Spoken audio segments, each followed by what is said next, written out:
Hello, humans. This is Mike and Dave's Multiverse. Welcome to our series of interviews where we share the experiences, stories, and insights of our friends from all walks of life in all corners of this beautiful globe. We hope you find the conversation interesting, illuminating, and uplifting. The goal of our channel is to bring people together, so please subscribe.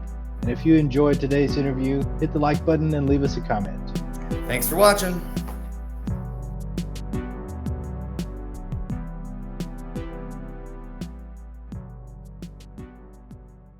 Greetings, humans.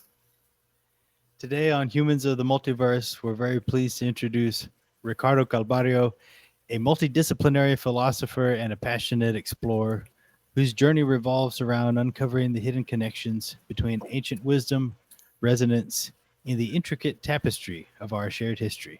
So thanks for coming on the show for an interview today, Ricardo. Oh, I'm honored and flattered that you decide to feature me in this your human series. I'm very curious how it goes. Yeah, thanks you so much for coming on, Ricardo. And I just wanted to share quickly how I met Ricardo. We just started this journey a few months ago on all different platforms, and Ricardo was very encouraging to us early on in our early posts, and so I reached out to him and asked him if he wanted to come on the show on our live stream. So he ended up on our live stream a few weeks ago, and it's opened up a lot of doors for us. So we're really grateful that Ricardo did that for us, and we want to amplify Ricardo's voice on our series, Humans of the Multiverse. So we've got Ricardo here for episode 6 of Humans of the Multiverse. And I just wanted to pass the ball off to Ricardo. Take it away. Where are you from? Where were you born? Start from the top. Okay, so I was born in Lisbon in 1975. Okay. Distant year for some.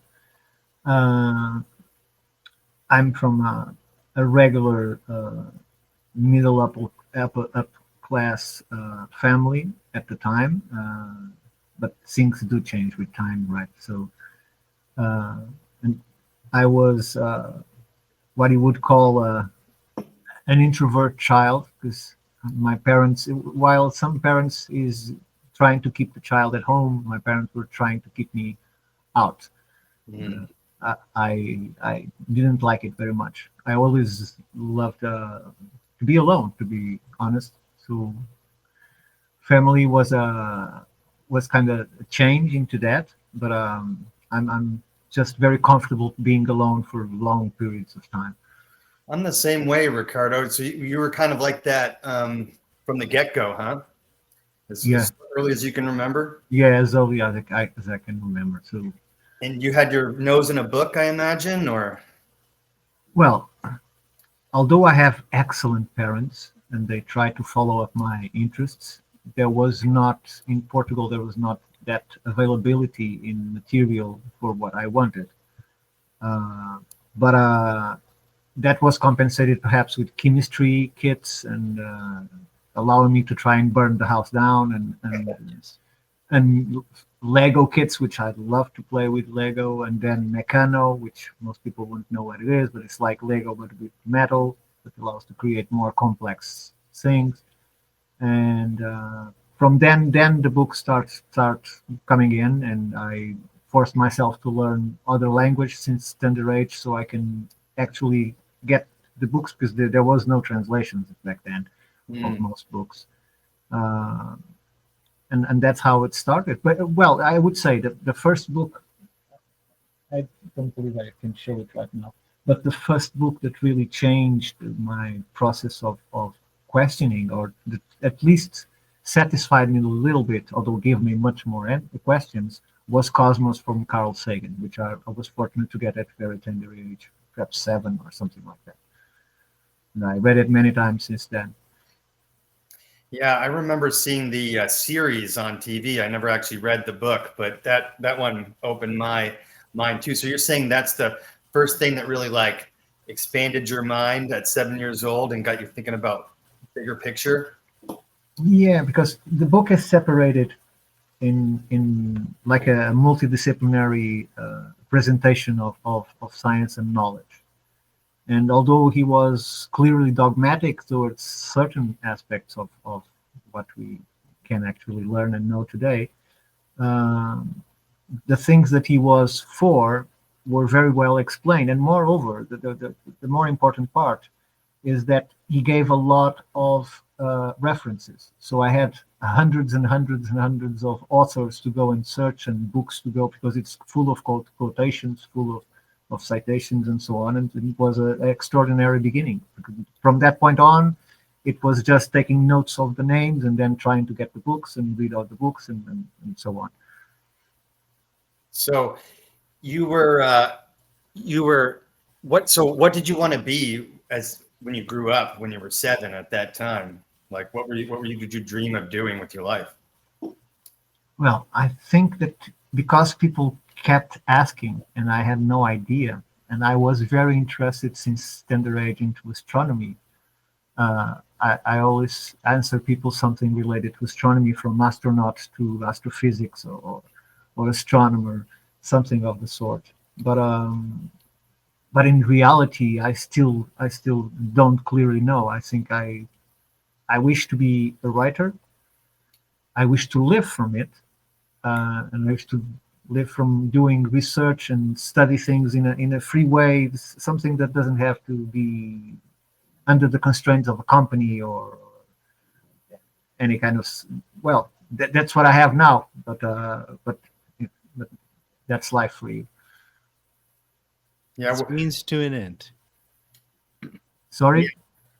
It's means to an end. It's something we have to deal with for right now, just because we have to get by in society. Exactly, but I think that the opening of the internet, that it was a game changer for me when it appeared with the old modems that work at 56 kbytes, I think, and then 128 and so on. And back then, I was already printing thousands and thousands of pages on Office. All of the subjects that were appearing. Well, we didn't have images back then, but we had a lot of text. Yes. So that's when it all started to change for me. It was the access, and today, that's what I was going to is. I see that there is a chance that those that really want to dig into research or writing or whatever it is have the platforms to try and promote their work. And if they're lucky, if people like what they do, they might follow up their dream and leave that job that for survival and start actually doing what they want to do and what they like to do. And so, Ricardo, I noticed you have a very technical mind, but you also have a very philosophical mind, as well as you enjoy fantasy as well. And so when did Lord of the Rings come into the picture? I always wanted to know. Was that when you were very young, or? No, unfortunately, it wasn't. I'm lucky enough to have a friend that, contrary to me, had access to all kinds of books and read thousands and thousands of books through his childhood. And one of the books that he suggested me was the Lord of the Rings. The problem is I only met him when I was 18 years old. Okay. So and he only told me about it perhaps when I was 21. That's really when we start engaging with each other. So and by the way, if I can shout out to him, because he's the creator of Middleverse that just launched a novel. So if people want to go and check middleverse.net, if I think you'll find his work. He's a fantastic art creator. He's a musician, but unfortunately music Middleverse, a work in process. I think that's it. Yeah, let's shout him out. And a long time. I've been seeing their posts on X. It looks great. Yeah, he creates fantastic art. This guy? Yeah, exactly. Cool. What's his name? Sorry? What's his name? His name is Michael. Michael. Okay, shout out to Michael. Michael Russia. From middleverse.net. There's his website. I'm going to stop sharing that. And you were saying about fantasy, but is it really? Is it really fantasy? Right.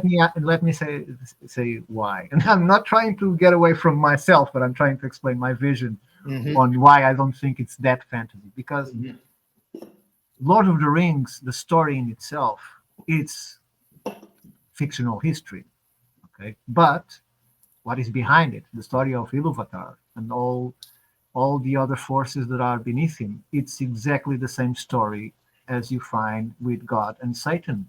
Hmm. Because what the real master of Sauron was is exactly what Satan was to God. He wished to create it something, and he started to create something on his image. So it's the old struggle of good and evil, just reimagined and rewritten in a fantastic way, but it's still the same story. And that story is seen in so many mythologies where the greatest beneath the god or the master of that universe always has jealousy and always wants to create something of his own and replicate and be that same god that he isn't. So that's why I was asking if it is really fantasy. Yeah, Mike and I make that joke all the time about in reference to a video game we both grew up playing called Final Fantasy, but it's the same. It's the same story. Um, I wonder to turn it back on you. Sure. Have you had your own struggles with good and evil? I don't believe in good and evil for starts, because well, I know the concepts. The problem is they are exactly that, concepts. They are by no means rules that are universal. If you want good and evil seen universally, you have to go to that old phrase that is, do to others what you wish to be done to yourself, or don't do to others what you don't wish to be done to yourself. Right. You associate that with empathy, and you get a notion of morality, of what is acceptable for you or not. It's not a matter of good and evil, because as I explained when speaking about this, when you have two armies fighting one against the other, they both think the other side is the evil. Mm. So how can it be? It cannot be the two at the same time. There's something wrong with that equation. So it's just a cultural notion. It's just something that we are born in the roots with some ethical values that are accepted from society and those that aren't accepted from society. You don't see rules saying you shouldn't kill flies or you shouldn't kill complete nests with 3 million living beings in it, because we don't think it as bad. But if we actually go to the moral of the question, we are actually eliminating 3 million beings at once, for instance. So that's why I say I don't believe in good and evil beyond the fact that they are very poor concepts for us to manage our society. Yeah, I would agree with that statement. I guess if I were to rephrase the question, it would be your struggles with any sort of internal darkness or any internal, depth. Once you establish the values that you will rule yourself, and they are by no means fixed, since you are growing and going through experiences, and those experiences reflect the way you think after those experiences, if you are merely paying attention, of course. Right. Uh, Don't pay attention at all. and it's I think it's a matter of constant self-awareness. Mm-hmm. Some people need to cultivate it, others just happen to mentally work that way. Although to me, mentally is the wrong word, because I don't believe the brain does anything beyond regulate the body and transmit signals. But once you acquire that your line of conduct, you are immediately expressing to yourself what is good and what is evil. But you have to realize that some of the bad that you see in others, you already seen in yourself, and so you try to understand how that process goes. So if you can better yourself by looking at others, you see your mirror and you see that is wrong. So I think that is what allows us to grow and try to become better and better. For instance, you are working and you are not having a good day, and someone comes to you, you immediately react not as politely as you normally would, and you immediately fall on yourself and say you are being an ass because you are irritated and you treated the person like that. So you go to that person and say, look, I'm sorry, I'm just having a bad day and now a bad excuse to have treated you as I have. So please forgive me. I try to do better next time. So I think it's this kind of process of self-awareness on our attitudes that keeps our evil side at bay, because there is both sides in each one of us. Each one of us has, it's just a matter to turn out someone happy or drunk or really mad, and you will see all that is inside of a person. You're right. And I think one of the things that you mentioned earlier, spending time in solitude, I found for me, that's one of the keys to maintaining constant self awareness is to be able to spend some time in solitude and reflect on myself. And that's how you identify the things that you're saying.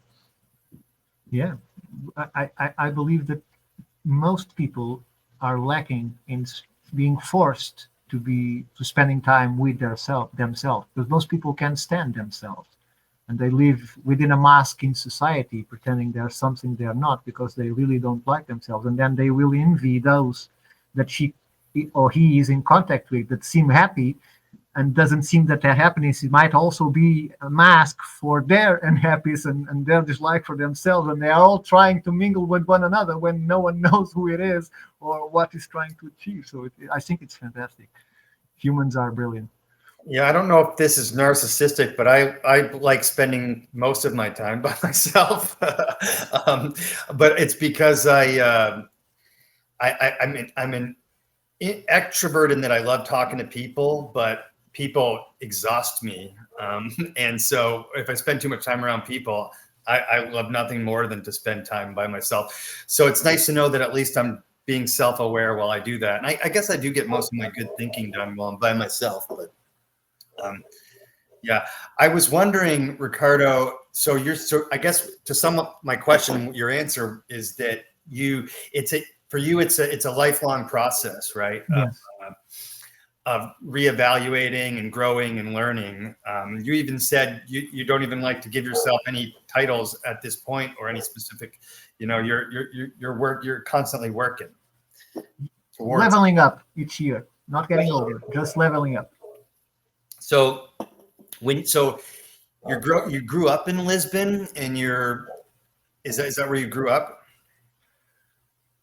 Well, I had a strange school history, because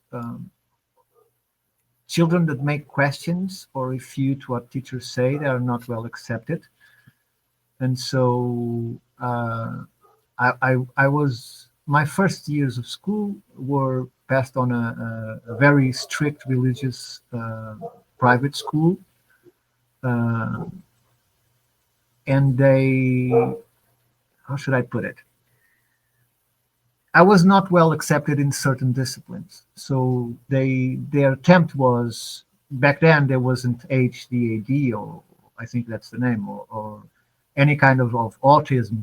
They didn't knew any of those things. So they thought that my problem was psychological, and they decided to force my dad to take me to a psychological evaluation, which it's not a IQ test. It's a different thing, because it grades your capability of thought from 0 to 100%. It's a different scale. And they do you, well, what I felt is I was like a rat being shown labyrinths, and they are measuring my reactions and my timing and my decision to solve the problems that it was given. And some of the problems had traps. For instance, you could have a question about an electric train, but the electric train was giving smoke as a coal train. So they were trying to see if your critical analysis would detect that, for instance, and things like that. But the results were extremely positive. So they couldn't go from that. And I was kept on the school as a normal student. Well, I was a bit peculiar, because, for instance, I'd liked to write with a pen, but an actual pen, a feather and a bottle of ink, and I'd draw that, and that's how I wrote that in school. So they forced me to abandon the feather because they couldn't take the ink, but I started using a stencil. That's how it's called. That you dip in the ink and then you write with it instead of being a pen. So that kind of stuff. So why did you like the pen? besides just the novelty of it? Just Where did you get the ink? yeah. And the others? Oh, I'm forever passionate for bottles of ink and like those kinds of pens that allow you to write. I always love to write. So it's not so much for the writing, but the pleasure in words. So, for instance, this friend of mine, Michael, used to say that he didn't understand. I thought it was some kind of showing off from myself the way I wrote. And then one day he came to me and said, now I got it. You really like words. I thought you were being pretentious, but you really like words. So I like to write old-fashioned, which I'm not successful at, but at least I try it, and I elude myself that I do it. But and I love words. I love the way you construct phrases with symbols that alone they mean nothing, and when you put them together, you can assemble a concept. I think it's like magic. It's a spell, because you can transform sound into symbolism, and that symbolism is immediately decoded by those that are reading it. So it's an amazing tool. Yeah, it really is. It's always strange to me, like when I sit down to write, there's something in my head, but like then all of a sudden my hands start going and something's like it doesn't feel like it's coming from my brain. It feels like it's coming from somewhere else. Like when I really get going too, if I really get going, I'm on autopilot. I'm like a vessel. Is that like the experience you have when you write? I would explain that in two ways. There are people that believe that is called channeling, and there's no why in the question. It's just channeling. And I like to believe that those moments is when you are in such a connection to your true self, instead of being kept on the brain, that residual amount of consciousness that we all have on the brain. And because it's coming from yourself, it's not being kept as a memory, because you are creating. It's like being one with the universe, if you want to extrapolate it. So there's no difference between the you and the rest, and you are just flowing into the paper. That's why you when you finish reading, you say, okay, let's now see what I've written. Right. I have no idea. This sounds good because I was reading while I was writing. So it's a process of learning the history as you go and writing it. It's an interesting process. Yeah, and I've noticed how much you love writing, because you produce a lot. We've seen a lot. I've seen your articles, and the article you recently put on X about Graham Hancock, which I thought was excellent. Thank you. When did you? He liked it too, by the way. He answered me. He was very kind to answer me. He said he liked the way it was very thorough, the way that I put his side and the other side, and the good and the bad. How Graham himself? Yeah. Oh, okay, that's so cool. I would have been so excited if that was me. You must have been a little excited, right? Yeah, absolutely. Yeah, good for you, man. Absolutely. And so, did you start when you started writing that much? Like when was the first time you wrote something that you were truly like, this is the best thing I ever wrote, and what was it? It's still not done. Okay. But it's not. I'm not saying that the best is still to come. That's not what I'm saying. I'm saying that what I want, how I want to write, and where I want to get with it, it's still not done. So I don't think I have already the skill to achieve my goal. For instance, I'm terrible at dialogues, and if I'm ever to write my cosmology and finish it, that I've been writing for 20 years, I sure have to learn to create dialogues, because otherwise I just can't do it. There's too much communication in there beyond description. So, but I kind of get lost about your question. But how about back to your school days? So they attempted to ostracize you with the psychological evaluation, but you came back stronger than ever before. Back to school. How was that? Well, they still managed to keep me on 7th grade because I couldn't pass mathematics, and the history teacher refused to accept my answers, even when fully quoted by that there were correct answers to the questions she presented in the texts. So it went to the Ministry of Education as a process. There was 2 teachers suspended, but I still failed the year. So, and I only had one bad note, that is mathematics, because I am terrible at it. But they managed to put another 2 in order to force me to fail, and I left that school. So ended up in the worst school in Lisbon at that time, which was a change for me. It was a great difference in all things. So I was a boy that dressed a shepherd's coat and used to go alone, and sometimes people came and joined me, but I was never felt the need to be either the center of attentions or one of the people that knows too many to feel secure. It was always others that came and spend some time and then go. And on the other school, it was like people smoking other things that weren't tobacco, alcohol, which I had no idea, and girls, obviously. So, which it was a boys' school, so I didn't have any. I didn't go out and boys' school, so I didn't have any kind of contact with the other sex beyond family. That must have been quite the shock.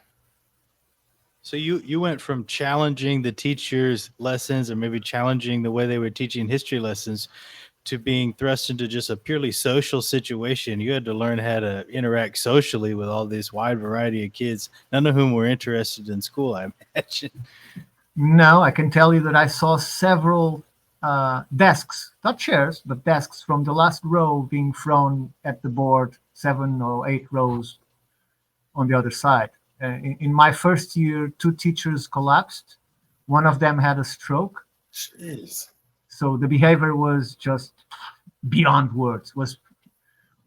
It looks like my ability to live inside of myself allowed me to go through all those moments as if I was just watching a movie or something like that. But it was interesting.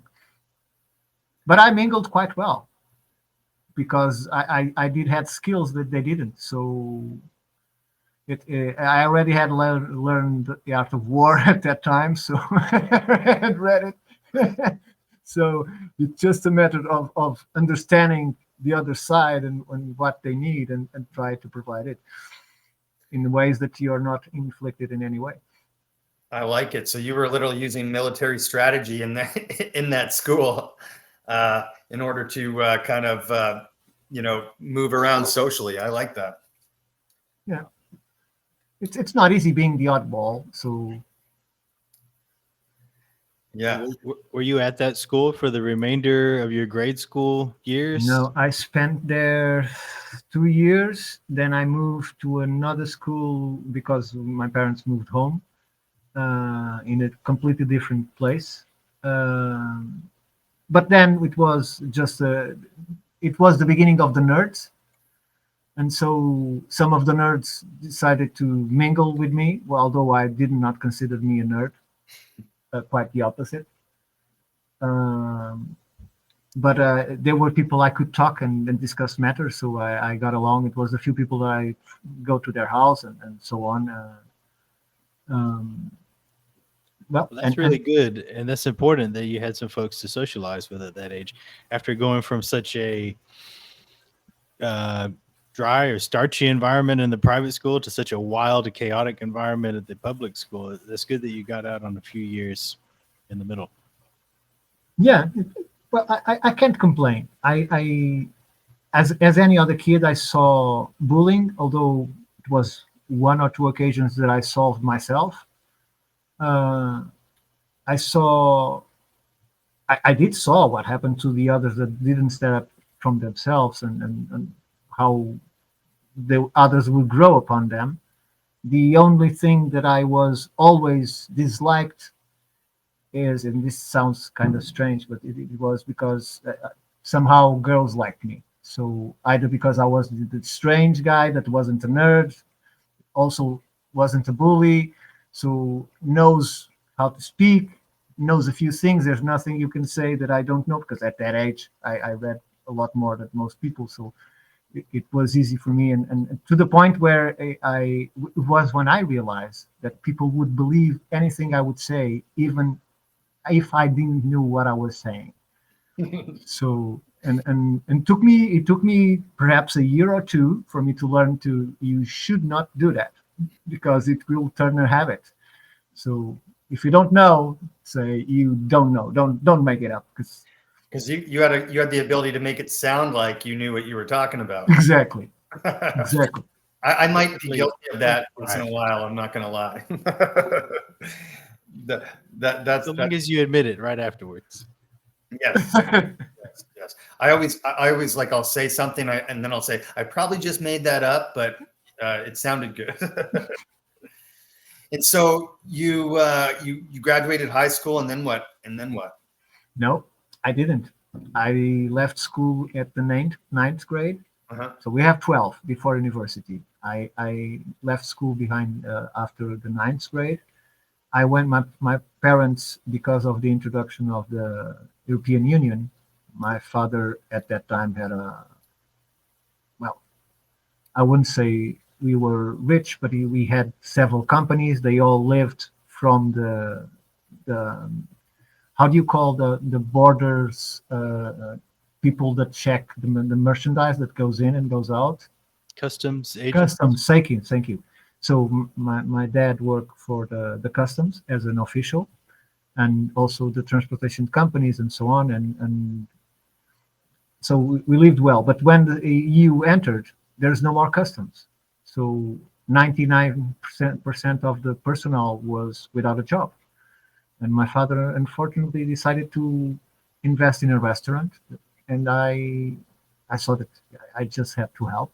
So not that I wanted to stay on school, because my father gave me complete liberty to stay on school and work only after hours, but I decided to work full time. Then when I was 22 or 23, people kept pressuring me that I should get a degree and so on. And so, because in my country, after the 21st birthday, you can apply to university without any previous necessary record. You just have to pass a test where it shows that you speak Portuguese, which is a very, very basic test that 70% of people fail, for a simple reason. Because if I ask you in a text like this, what is your name? People will say Ricardo, but it isn't. My name is Ricardo. So each question had to be exactly answered with all the proponents of the question. So that's why so many people fail that. But I passed that test, and that allowed me to choose any university, any course. So I applied for psychology, which seemed that it would be the most easier for me. And I did the test that everyone does. I must confess, I never studied and not was aware of what was in the text, but the test. But I did it, the written one, and then because we are without that background, we are forced to go to an oral session to make proof that you didn't copy on the text and so on. So I had the oral. I passed the oral with 16. And enter into psychology, which I also didn't finish because it was so boring. So it was terribly boring. I wanted to move on. No, more. That's already known. More information, but it doesn't work like that. And so, No, it doesn't. So why did you choose psychology? No mathematics. Okay. That's why I chose social work. Yeah, no mathematics. Yeah, because of that school that I've been to, we spent almost 2 years without mathematics, so I never catch up. Never. I just didn't understand it, and I still don't really. I can force myself to do that, but I learn faster to read hieroglyphs than I do equations. Yeah, something similar happened to me.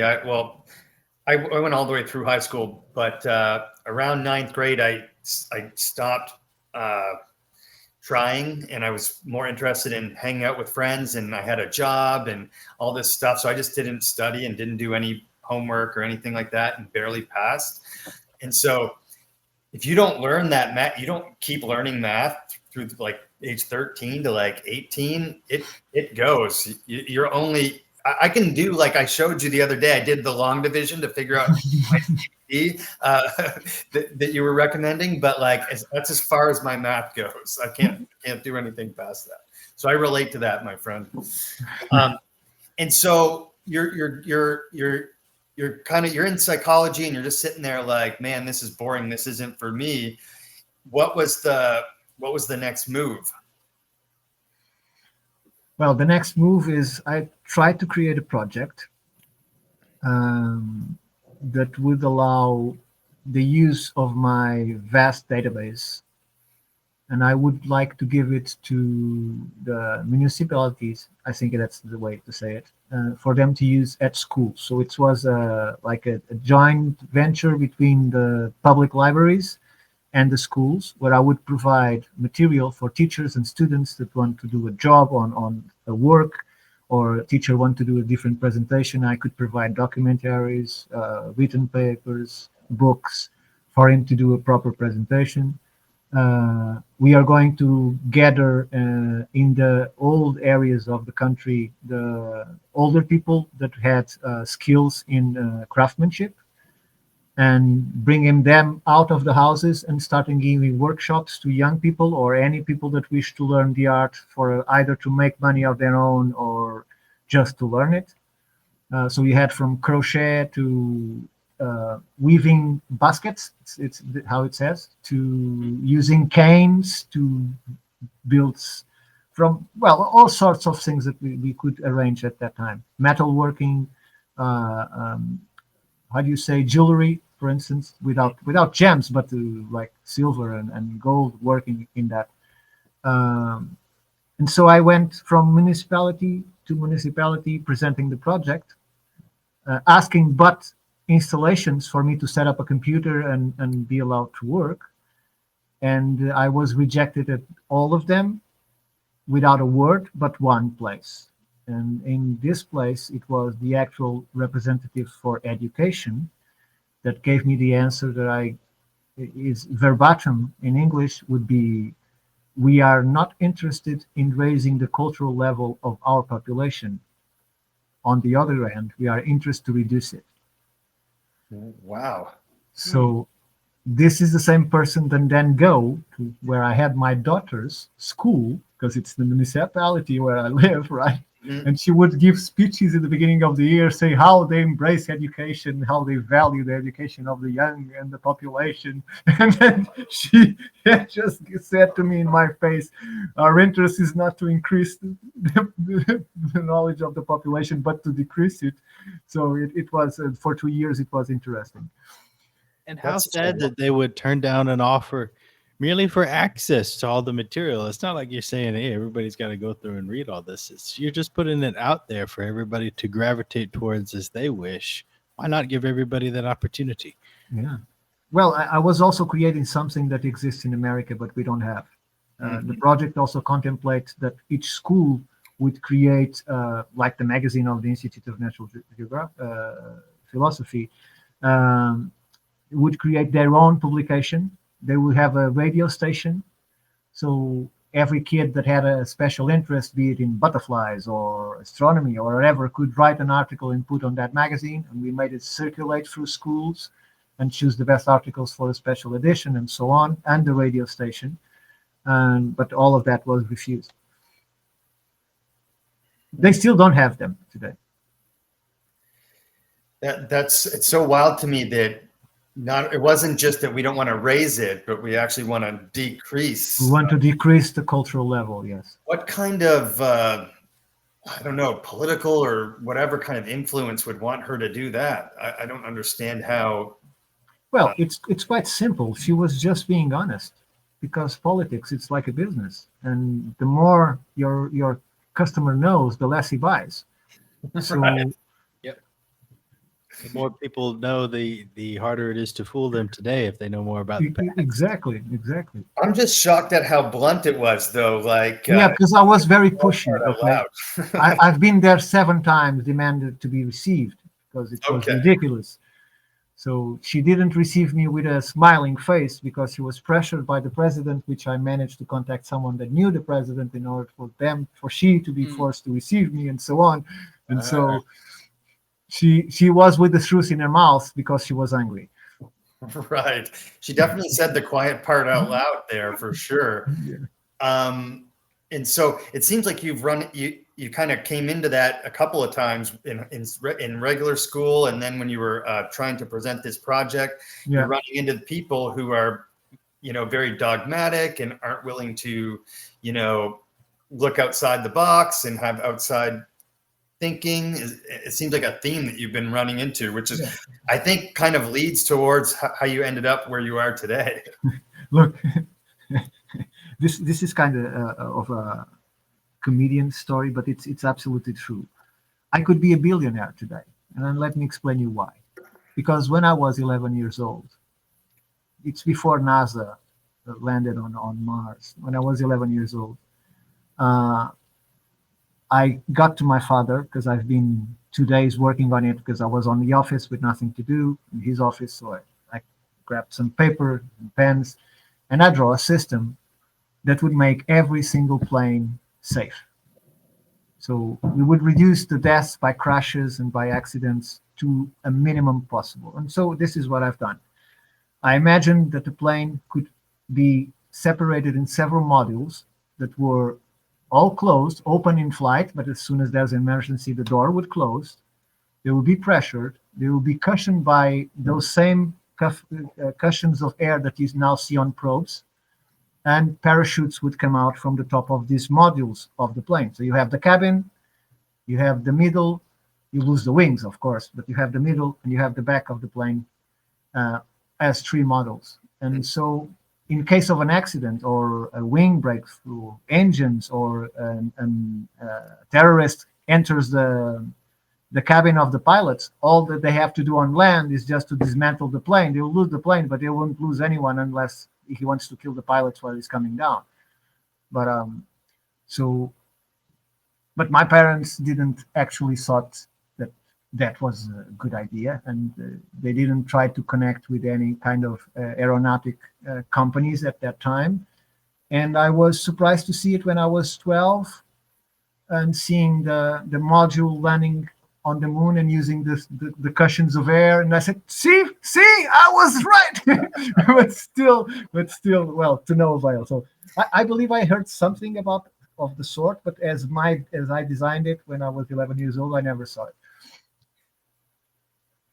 If you could just show a napkin or something with a design, as if you drew this on the napkin. It was me. You guys never built it.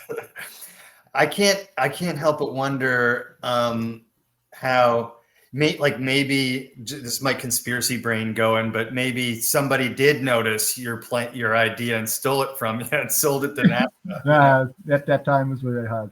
It was just a logical conclusion, just a logical thing to do. Yeah. Yep. So you've always been that kind of thinker, just kind of looking at things in a different way and trying to say, how can we do this better? Well, I'm as my family calls me and my boss after a few hours working with me start calling me. I'm a disaster in motion. So I'm very, very clumsy. So for instance, today he was very carefully preparing the surface with a liquid that leaves it molds itself to the surface and leaves it completely flat. And at the last moment, he said, "Just go and get the vacuum cleaner," so the man of the floor could put the rest of the floor. I work in construction, and in my eagerness to do and get out because it's almost noon and I want to finish the job and get out, I completely forgot and step on the surface that was already done. So I'm a disaster in motion. But in regards to what was your question? Sorry, I lost myself. It was. Have you always been like a big thinker? Yeah, that's what I was going to say. I don't know if they work or not, nor where I get them, but I always been a problem solver. So if there is a problem that people bring, if I had that problem, I probably wouldn't be able to solve it. But when I hear it from someone else, it's like something works, and so I turn up with kind of solutions. So You do that to me a lot. I really appreciate it. I'll mention something to you, and you'll be like, "Hey, have you tried this?" And I'm like, "No, well, but but that is somehow knowledge. What I'm yeah, speaking is kind of different thing. The things that I don't really know or I'm prepared to, but somehow I managed to give some solutions that might be viable. yeah." Where maybe some people are just existing in the problem and not even thinking. Yeah. It's like being too much time with the text, and you just can see. Or with a game, let's put it this way: people will understand that. You have a game, and you are on that same level for 3 hours. I don't understand how this works. Yeah, And you don't want to go to YouTube to solve it. The best thing you have to do is change the game. yeah. Change the game immediately. Come back Come tomorrow. back in 2 hours or the next day, and you'll see, my God, it was just there. How couldn't I see it? That happens to me all the time.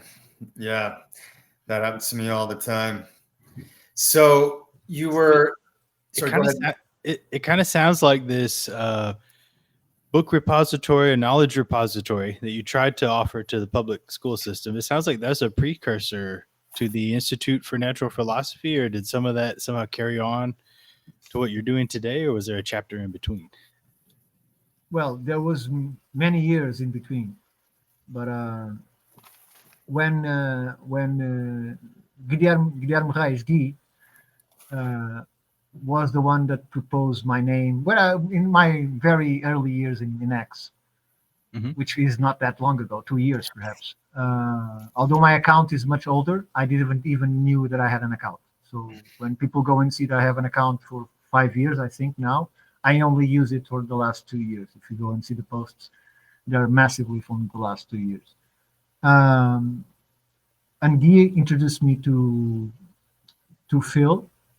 Phil at that time was leading a team of researchers that had a group on X. I liked the group. I liked what they were researching. They gave me a lot of new ideas that they were not considering. From their knowledge, I could extrapolate on my own ideas, and so I grew into this archaeoacoustics idea and start looking into it because they are physical evidence, and I was always a bit esoteric. So I just tried to combine both of them, and I proposed to Phil and Guy to create the Institute for Natural Philosophy, which was my idea since the beginning, to give it a publication. But things happen when they're supposed to happen, and the magazine just happened in the last 2 months. Yeah, that's what I was saying about how you solved even that sort of lifelong problem where you're running into people who aren't willing to think outside the box, and then you go, okay, well, I'll just create my own platform in my own box, and that's where the institute and the magazine comes in. Exactly. I think you should mail a copy of Pharaoh's magazine to the school administrator who turned down your offer, just to you're still in business. No, it isn't. The party has already changed. So that was maybe 12 years ago. Mhm. So my daughters were little. They are 19 now. So You've got twin daughters, correct? And yes, they're both off learning languages, you told me? yes. So well, they since 14 they managed to speak Korean, Chinese, Japanese. Wow. They started to learn it because of the mangas and the animes and the songs of the Korean bands and so Okay. on. So like me, they didn't like to just say the words. They want to know what they're saying. Mm-hmm. So they started learning the language. And then, well, one of them managed to go to Chinese, and she's now in China studying. Next year she'll go to Macau, and I only get to see her in almost 2 years from now. And she was the first time she ever left home. So again, was complete, always protected, never living with friends or anything, just at home, from going to 9,000 kilometers away from home and living alone. What was that like for you as your dad? Well, I have I'm very I'm not going to say I'm apathic, but I have a way of dealing with emotions that perhaps that's with me since a child. I don't, I'm not should I say it? Let's put it this way: I take it well as long as she's well. Got it. Okay?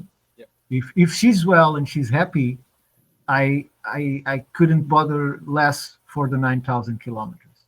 My only concern this time is if she needs something, it's going to take me a while to get there. That's the only thing concerning me. So the other one is about 450 miles from home. So she's in Braga, but she didn't make it for 0.5. So she went to Spanish. And she's studying Spanish English, and the other one is Chinese English. And next year she's also going to be abroad. Any plans to visit them or anything? No, not really. No. I will only fly if the institute has any kind of event. Otherwise, I love boats. I hate planes. And I flew before. I went in the Cessna, okay, because I even if I don't like stuff, I like to have the experience. Have the experience, yeah. So I was lucky enough to have an instructor that was a client of my father that said to me and my girlfriend at the time, I will take you for a flight and allow you to fly for a bit, and you have your experience. So I took off. He took off, obviously. I gathered the plane near the 25 de Abril bridge, but it's like San Francisco Bridge. It's just like a copy of it.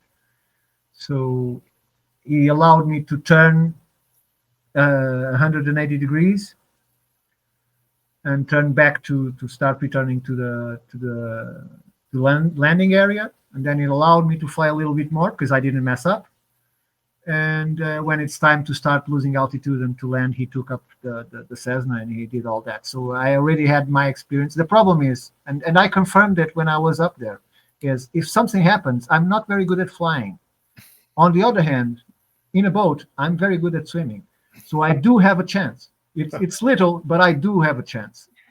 That's so practical, isn't it? Like, that only makes sense. As basic as possible. Yeah. I always thought it was a little strange how like people just pile into these metal tubes and hurl through the air across the ocean, and they don't think twice about it. Yeah, so you are planning. There is an event coming up, possibly with the institute. That after spring, if we're lucky, with Strange Road production team. So we're trying to do a Serpent Mound event, and well, we are in pre-production. Let's hope it makes through. What is the event going to be? Well, since our discussion with the Strange Road production is that something too big would be very cumbersome for us now, both for them and for us, because you have to have food trucks, you have to have restrooms. You have to have people managing the security of the site because some people might try to destroy something or whatever. Sure. Beverage and so on. And so the idea is to keep it very simple, just about 25 people and some guests. And the event will be majorly streaming. So it will be streaming live. But on site, we'll try to do this. We'll try to do one each year after we did the first one and grow from there. Oh. We are hoping to be able to do as Cosmic Summit does. But we have to start somewhere. So we're going to start just with 25 people and some guests, and the rest will be all streamed. But the process of it will be some presentations, but we'll try to privilege communications between authors in front of the public, which the public can also make questions, both from streaming and on site. And do a global panel, for instance, where people suggest something and some someone has something to say and another researcher has something to say and so on, and try to make it more communicative instead of being one person speaking and the other listening without being able to interact with information, which is the spirit of the Institute. That sounds like a really fun event. Yeah, we sure hope so. And we'll have a day on site. The problem is there is so many restrictions on the Ohio Serpent Mound right now. You can't even hold a tripod or anything like that. So even if they catch you filming with a phone, they might say something to you. So it's strange, but that's what it is. That is so strange. Strange. It's one of the only sites in the U.S. that gets that kind of treatment for some reason. Well, it's in private ground, and that's the problem. Yeah, That makes a lot of sense. that does make sense. So No, it makes sense if you try to bring the serpent home. right. If you're taking pictures, it makes no sense at all. Okay. Yeah, it makes sense in in that like some small group of people is in control of the rules. That makes sense. That's why it's like that. But yeah, that doesn't make sense. This doesn't make sense. It's like Bob Marley says, if you hit me with music, it doesn't hurt. So you can't hurt the site taking photos. There is no damage whatsoever to the site because you're taking a picture. Yeah. So I wanted to ask how all this kind of dig in a little bit on how all this came together. So the other day when we were talking, you had mentioned that you said when we were talking about doing this interview, you said, well, I hope I have more to talk about than just my work. And I said, well, Ricardo, you're so much more than your work because you're bringing people together in a really quite amazing way. And I guess if I were to elaborate on that, this is just in my short like time viewing this community. Everyone seems to be very welcoming and friendly and all working together and all working on separate projects.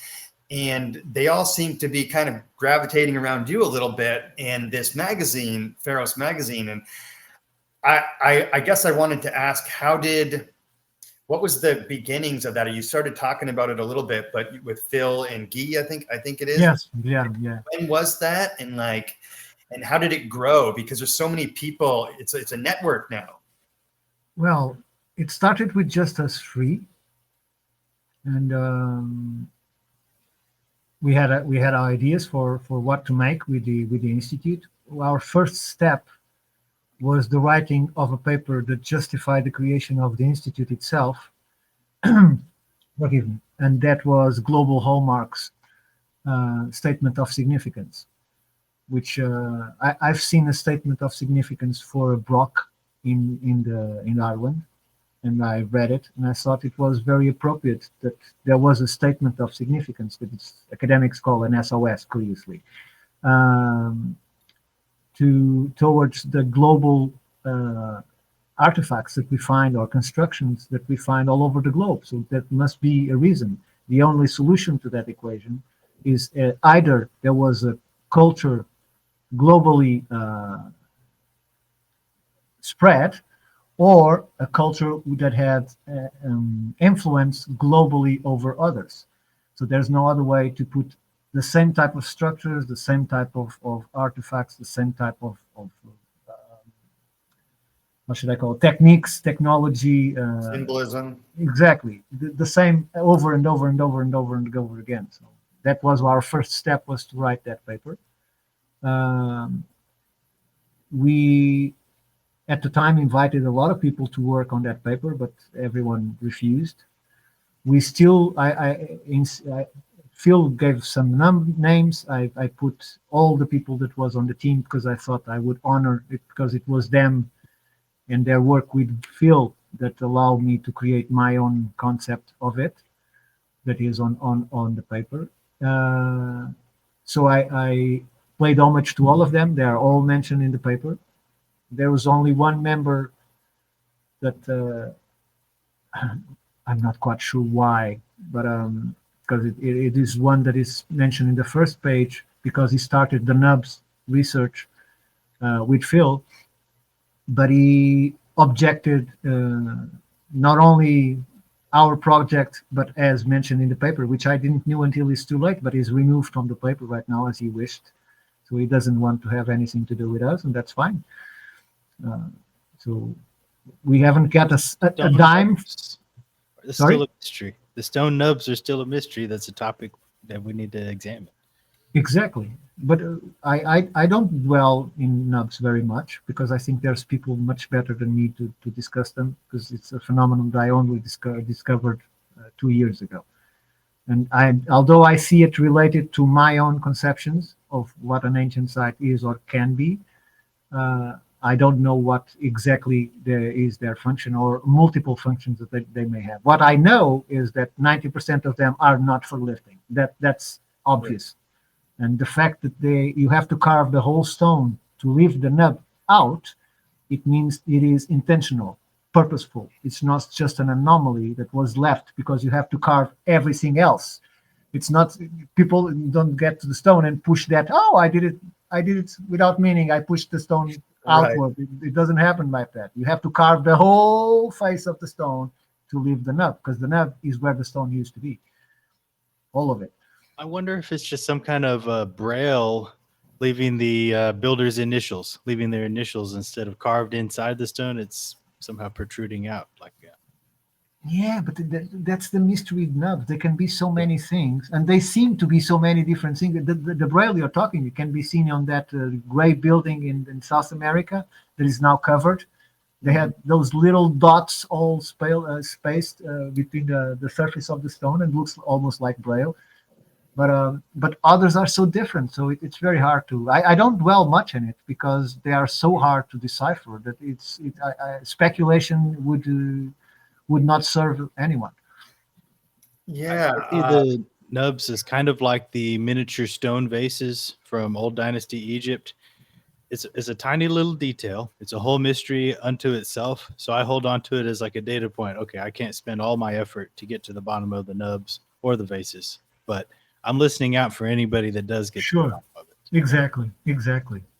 Yeah, I think it's important what you said, Ricardo, that it's likely multifunctional, which is what I think most of these sites are. And most of the features, the intentional features on these sites, like why would you go through all that extra work to do it exactly that way, is intentional.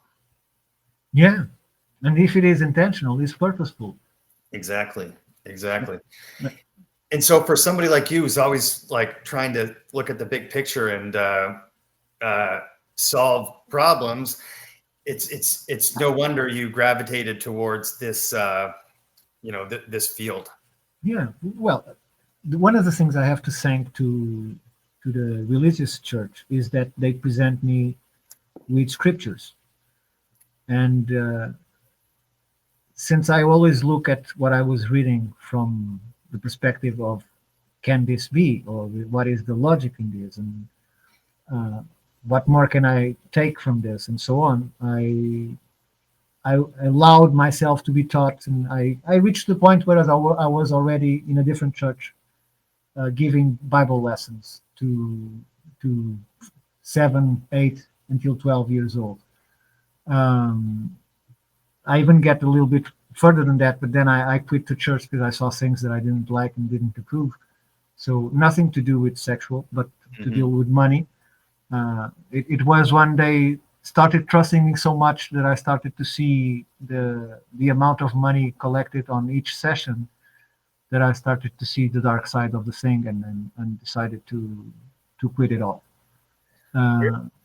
Where are you at, like, spiritually nowadays? Like, what is your spiritual philosophy? I think that people may choose how to channel their spirituality in many ways. I don't think that there is a one way better than another if it works for them. So if you want to be a Christian and that works for you, great. If you want to be a Muslim, that works for you, great. Buddhist, whatever you, a Shintoist, a Sikh, it doesn't matter. As long as it works for you, and you're not doing because of culture, you're not doing because of family pressure, you're not doing because someone is what others expect you to do. I agree with any religion. The problem is for most people, that's not how it works. But in regard of myself, I consider myself highly spiritual. Uh, well, the simple fact I don't believe in the brain should give you a notion that I try not to focus in materiality. So I avoid as much as possible as to think. So it's more like forcing my consciousness to be always outside of the brain, and it's like to have the continuous process of writing where you're channeling while I'm working, Okay. or working, or speaking, or right now. I wanted to ask if you could, you mentioned that earlier about the brain, and you said now that you don't believe in it. I was wondering if you could kind of extrapolate on that concept for us a little Well, bit. there is no academic proof, not one whatsoever, that memory, for instance, is stored on the brain.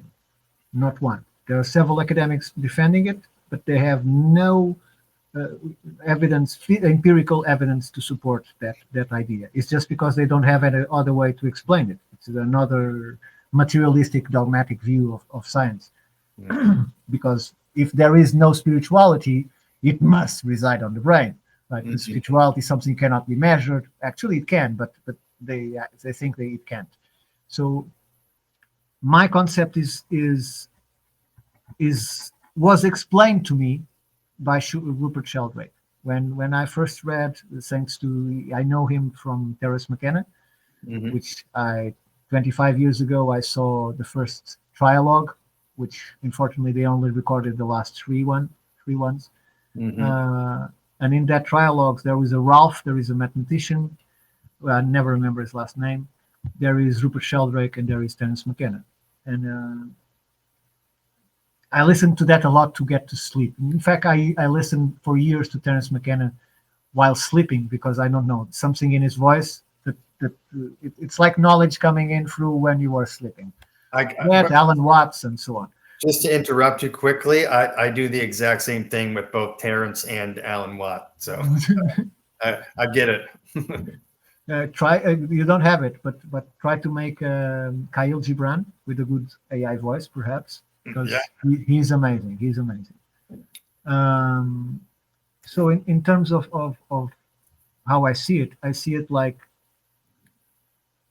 you have your true self is not fitted. This is a biosuit in my view, and this biosuit ages or is programmed to age at a certain rate, but that rate can be obviously override by you. That's why you see people with biological age much less than what they are born from.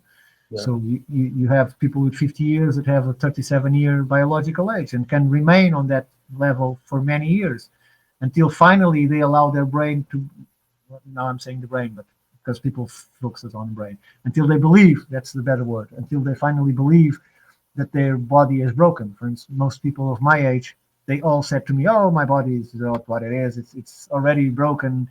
I feel it, the decay and so on. And they create that reality to themselves. They are actually creating that reality. They are allowing the body to go old. So I don't believe in that. I think that can be reversed, that we can jump both back and forward in age due to our stress, emotional status, and so on.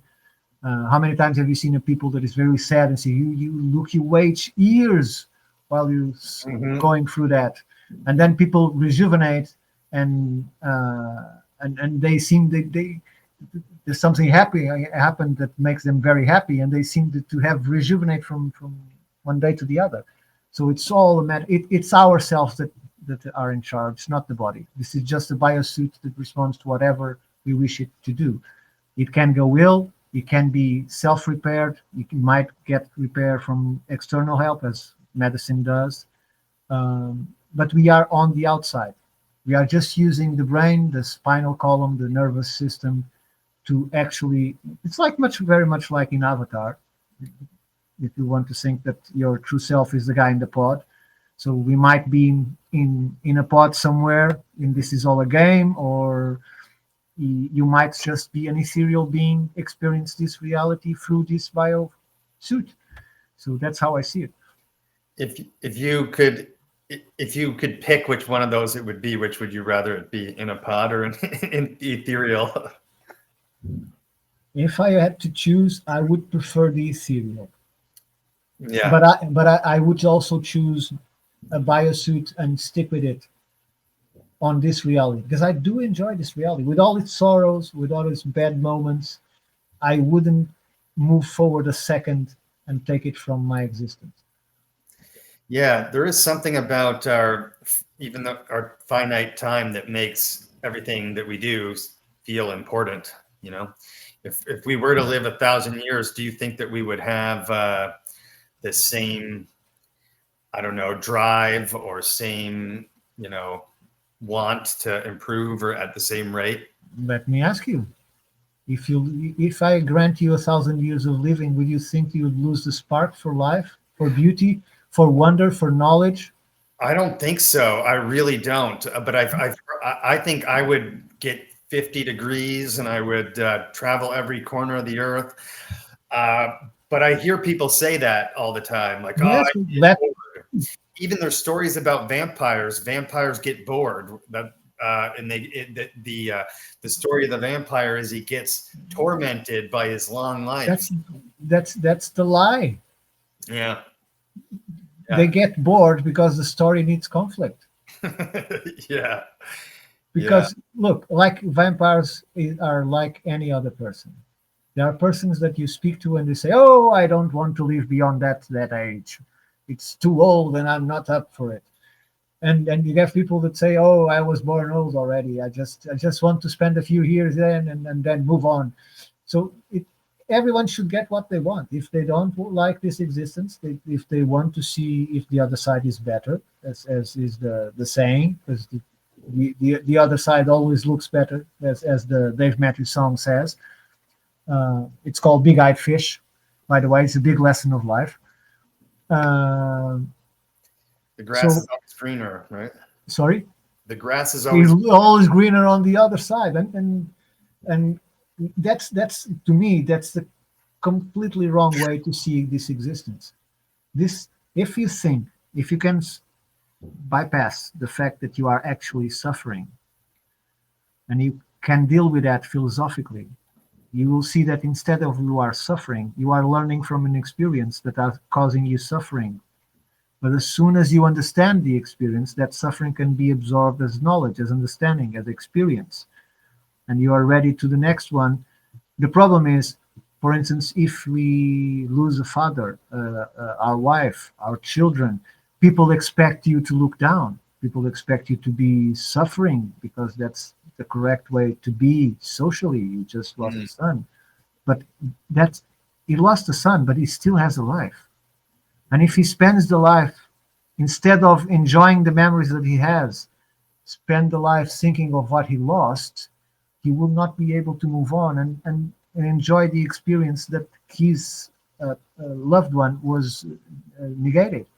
So I think there's always ways to deal with emotions in a way that we can learn from them instead of being dominated by them. And that's why I say I'm a bit apathic, because I deal with situations somewhat different. Although when I lost my dog, was run over by a truck, and I cried like a baby. I forced myself to go on foot. It was a long distance, but I was on foot because that walk to the dog and seeing my dog dead was my catharsis. I'm getting emotional. It was my catharsis. It was getting all out. I cried until I couldn't breathe. I passed through the whole experiences of loss in those 10 minutes walk. And when I get there, I was ready to start my grief. And so, well, that's just a suggestion. That's how I deal with the situation. So it's a choice of, deciding to experience it as a part of like an experience and part of the journey, and rather than like holding on to stuff like exactly. It drives you mad. If you do that, it will drive you mad. You must start thinking of emotion as a sense. Mm-hmm. So emotions is there to provide an experience. Sometimes it's good, sometimes it's bad, but it's like a sense. It's a way of experiencing this reality. So when you are in a video game, it doesn't always go as you want, and you get mad and you get upset. But you know that you can just restart and do it all over again. In here, you just can't do it all over again. But you know that in the similar experience, you have turned some lessons from that one. So it's not a video game, but you can also apply the same kind of philosophy. Mm. Yeah. Yep. That makes me think a lot about how we as humans we're stuck in trying to make ourselves feel better by Manipulating dopamine cycles. dopamine cycles, when instead I guess what you're suggesting is to just really experience the experience, right? Negative. Be on dopamine always, no matter what. Yeah. And just have that experience, even if it's a bad experience. You're not trying to fight it off. You're not trying to you're just experiencing it. You have a bad experience because you have a problem. Mm-hmm. And to me, problems have two solutions. One is, does my problem have a solution? If it has a solution, it goes to step 2. If it doesn't have a solution, it's solved. Yep. It's immediately solved. Because if it doesn't have a solution, why am I going to lose my night's sleep? Why am I going to stress myself and put pressure on my suit because of things that don't have an answer, things that don't have a solution? Now, if it does have a solution, now let's see what kind of solutions can I present to solve it. And let's see it practically as any other problem and try to go through those solutions. And then is error, how do you call it? It's an right, wrong, error, and how do you say it in English? Right, wrong, error. Process of elimination. Correct. Yeah. You rule out the things that don't work, and you're left with the things that do work. Trial and error. Trial and error. Thank you very much. That's it. And you go and find the solution, because most people are worried with things that don't have a solution. Yeah, and I wanted to ask you, so that seems like a really good solution to rumination, which we all do. Do you ruminate? And then if you do find yourself doing it, is it a conscious process where you just go, okay, let me just branch this off into my tree, Let me go weird and explain you my first experience with myself. Okay? Please. I was very, very young. I was 3, 4, 5 years old. And I'm terrible with memories, but this one kept with me. So I was terrified to death of the dark. And I thought that as soon as the light goes, the creatures will start crawling from under the bed. And when I mean creatures, I'm not speaking only of monsters, but all kind of centipedes and spiders and snakes and lizards and all terrible things that would come and bite me and so on, and eat me while I was sleeping. An ant would go through my nose and start eating my body from the inside. So I was terrified of that. And then it was after 2-3 days of being in this situation, I came to a conclusion. That is, after I'm stuck with my mind alone in the darkness in bed, who's in charge? I am.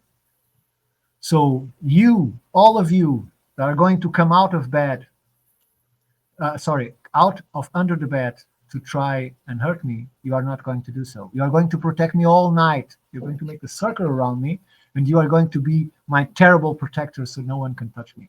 And so that's how I solved the problem. And from that moment on, I realized that dreams are but at your command. You are the king, you are the master, you are the ruler, you are the train guy from Matrix. In that environment, that is your dreams. There is no one above you. You are God. Literally, you can do anything. So if you are having a nightmare, just remember, you are God. If you are having a nightmare, it's because you are allowing it to happen. Because Yeah, you can turn it up. There's nothing woo-woo about this. Your thoughts literally do dictate the reality you're living in, right? It's why, two people can experience the same event and have a totally different, perception of it, right? And that goes deep. So that's the same reason why a wavelength of light won't collapse into a single photon until it's observed. It defines reality. I knew you were going to bust that out. Brilliant. Look, One of the I kind of forget what I was going to say, but one of the process of going through yeah, and now I remember. I remember when I had struggling to understand which one of the voices were actually trying to help me. And then I realized, and this is not as a schizophrenic, nothing against schizophrenics. I'm just not saying that kind of voices because I was still in control. But when you have something that you have to do, I tend to recreate the whole scene. So, for instance, if I go to a place where I'm having a meeting, I will have the complete meeting in all possible forms and shapes, and people will say all possible things that can come from that people regarding what I'm going to present or whatever. And I meant today I'm completely free from that because I just go with it. But I used to be very careful about that. So if I was going to, let's put it basically, you're a teenager and you're going to a girl, I would visualize the complete conversation in all different kinds of results. So I was always prepared for any kind of answer because I You're a already quantum passed computer. through it. Sorry? Your brain is a quantum computer. So I was prepared with the answer because I already passed through the experience. So, Mm. so my question was, how do I know which one of the voices is right and which one of the voices is wrong? Because there's so many advices and they're so different, and some are completely opposite to another. Mhm. And I struggle with that internally to actually figure it out. And I came to a conclusion that there are not multiple voices. There are just one problem manifesting itself in different results. So Huh. it's just me presenting multiple results at the same time, and I internally have to discover which one of them is more appropriate to that situation. So there is no devil, there is no God. It's Mhm. just me trying to pick up every angle. And if there is that voice saying, "You are really mad at that guy," you go there behind him and you stuck the knife behind his back. So that kind of thought that anyone can have, well, not that exaggerated, but anyone can have, is just one of his internal self manifesting. Exactly as you see Keanu Reeves in the play of Neo, when he goes in front of the architect, you see all those screens showing all those different Yes. emotions. Mhm. Those are the voices. It's just you speaking to yourself. You're just like a tree creating branches very quickly, and each one of them has a different voice and a different answer.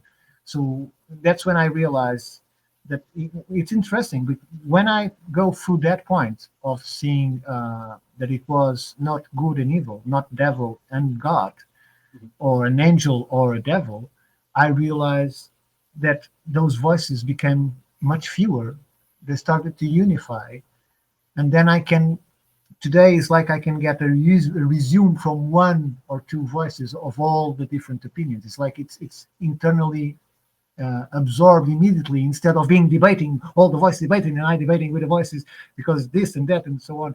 So it's well, it might look kind of crazy, but that's how the process works. That doesn't sound crazy to me at all. But I wanted to ask: is there a practice you use, like meditation or something, to like rein in, rein that in to where you have it today, or has it just kind of been, a growing process as I you've got? think I think it was a growing process. So I never passed through that stage of actually seeing as a method because it was all natural. The Mhm. only times it doesn't look natural is when you're struggling with trying to figure out something about it. But once you do, you move forward, and that is it's just like never existed. Hmm. Hmm. What do you think about in this context, trauma? So something traumatic happens to somebody, and then all of a sudden the voices are, or the scenarios that you're suggesting to yourself, trauma changes your brain, right? Somebody tries to kill you or something like that, or you experience a near death experience or something like that, and then people come back from those, or come back from like a terrifying experience, and then they're almost fractured. So it's the opposite of what you've did, two or three voices. It's a bunch of different voices. I've experienced this myself coming back from war.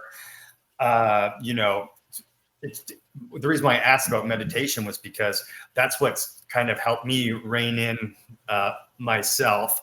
I was having a daily practice of that kind of thing. What do you think about trauma in regards to that? Do you think that affects, people's ability to do that?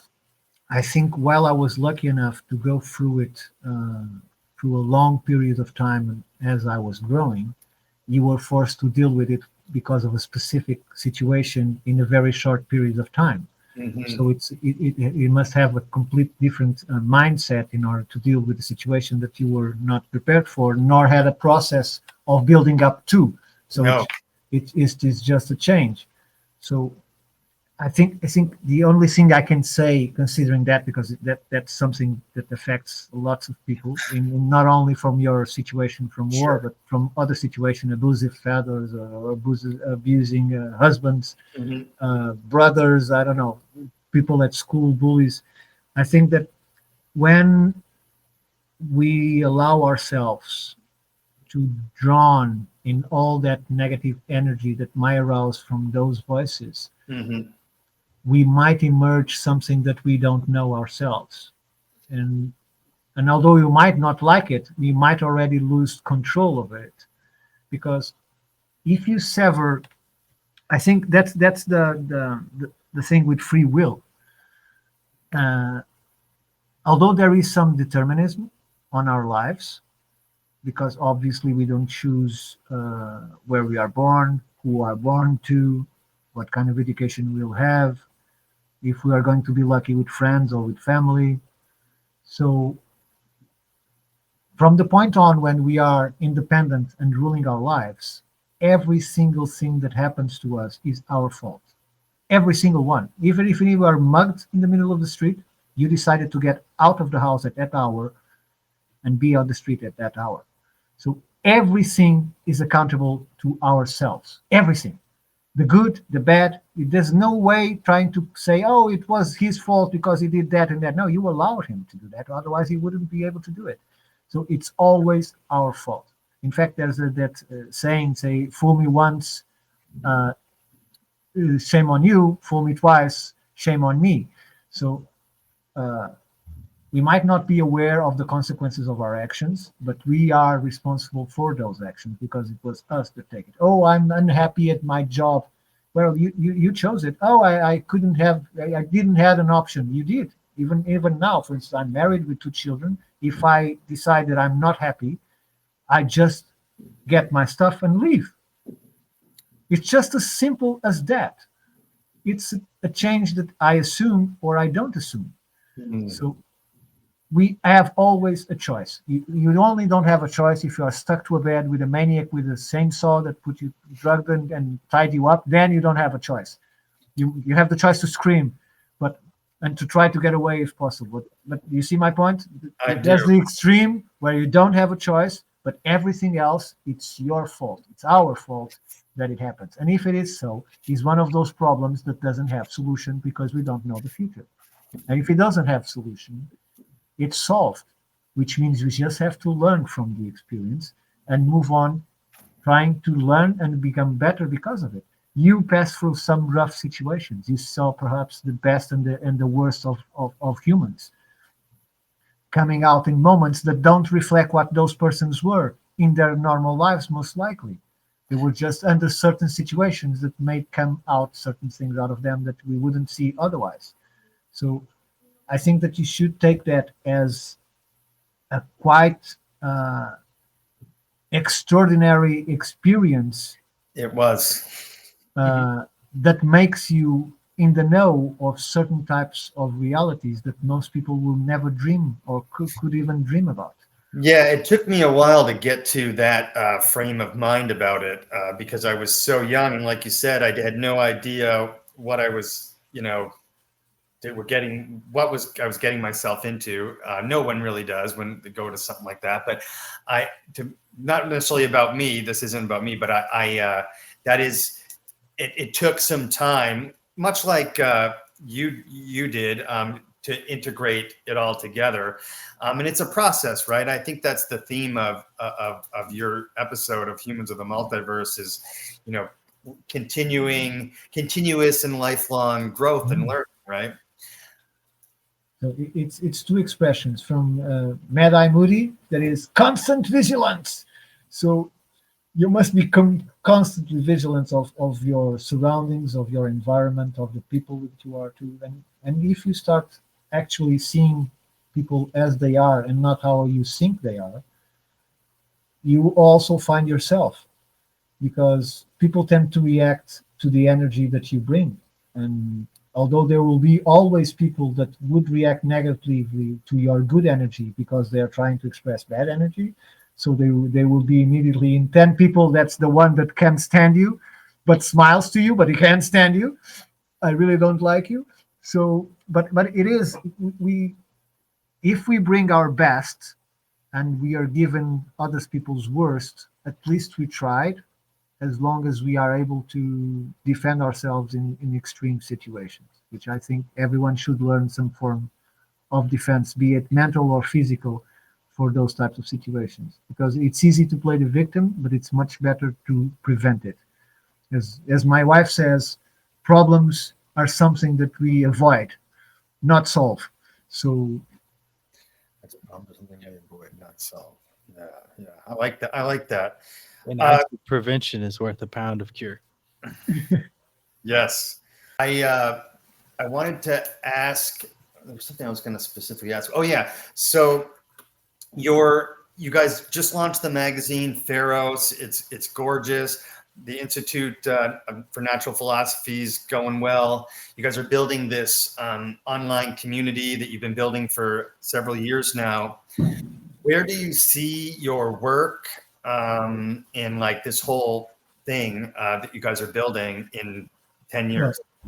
the extreme would be for me to have a physical school where I can bring people either for an actual degree or for special courses under special researchers that would give courses about their way to research, their findings, how they can learn to do it, how they can go to the other sites and replicate the experience, or just to learn from others. So, because I believe that each children should be taught not as a curriculum, but first detected what are their tendencies, what they are their abilities, what do they like to do, what they excel on doing. Mhm. So if you are picking children today and find out who is the sculptor, who is the woodworker, who is the writer, who is the mathematician, who is the chemist, who is the physics, Who understands people? exactly. So if we select people and gave them education according to their own abilities, because we are not the same, that story that we are all the same, it's just bullshit. We are completely different from one another. And I'm not saying that one are clever and another are stupid, because we shouldn't judge a fish by the way it climbs a tree. I'm saying that each one of us is different and has different abilities. Mm-hmm. So there's things that we are good at and things that we are don't. And when you go to school, you are forced to deal with both things that you might be good at and things that you are terrible at, and you have to go as the others that are good at those things, which I think is completely unfair. So we are indeed, and let me repeat it, we are indeed judging the fish by its ability to climb trees. And I did get a reply to that on X once with a guy showing me a fish that actually could climb a tree, but but Of course. which I love, which I love. Although I missed completely the point, but he showed me that I was also wrong, but which was great. So what I would like to have is a school that works on that. If a person has something, a special ability, aptitude for this or that, I would like to explore that aptitude, to explore that desire to grow in that sense, be it drawing, but in terms that all relates to knowledge, all relates to history, all relates to consciousness, and in a way that is not just saying, I believe this and that's it. It has to be something more. It has to be based on something, because that's how I started writing when I started promoting the magazine. It's not for any alternative or unrecognized researcher, is for alternative factual researchers, because I don't see a point on extrapolating on ideas that don't have an actual foundation that can confirm them, be them esoteric or whatever. Right. And as soon as they have, we will embrace them as we embrace any other. But we'd like to be sharing information that actually other people can relate, understand, and there are some people that see things in images. Well, that's not everyone can see things in images. So I like the idea, but I cannot accept it because it's not a global thing that anyone can learn or teach. Just something that is specific to the person itself. It's commendable, but it's not usable from us. Although I already received flack for it. I think while it's okay to engage in speculation, and it's important that we still engage in speculation for part of the discourse, the dialogue, I like your philosophy of only publishing what is fact-based and fact-driven, because there's plenty of fact-driven stuff that we can publish and still engage in speculation on the side. Sure, you can do an article that is alternatively factual on Sasquatch, and that is highly speculative, right?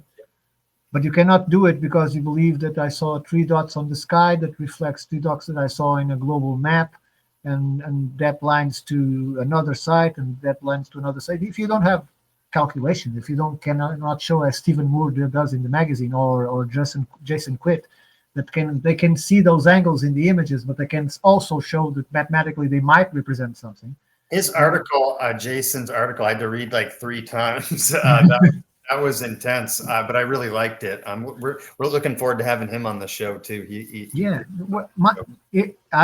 If I humbly, and without trying to offend anyone, because it's really humbly that I'm saying this, I've been saying it to myself. If I start seeing the same thing everywhere, I'm wrong. Yeah. Because I'm starting to materialize my own ideas on everything. Huh.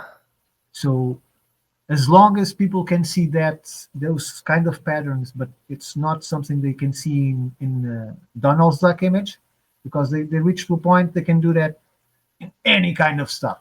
And the angles exist in everything. For instance, that's not the case of Jason. That's not what I'm saying, but I'm saying that's a lot of people there that have this kind of concepts, but they cannot fact their ideas because they see it every single where.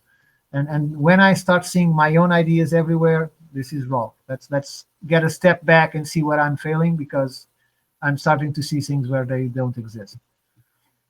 I think that's because a big part of scientific thinking is coming up with your own ideas, that's why I like what you're doing is moving science back to the hands of the people, where we don't need institutions like the academic institution telling people how to do science. Science is a way of thinking and interpreting information about the world around you, and you really don't need an institution to oversee your scientific thinking.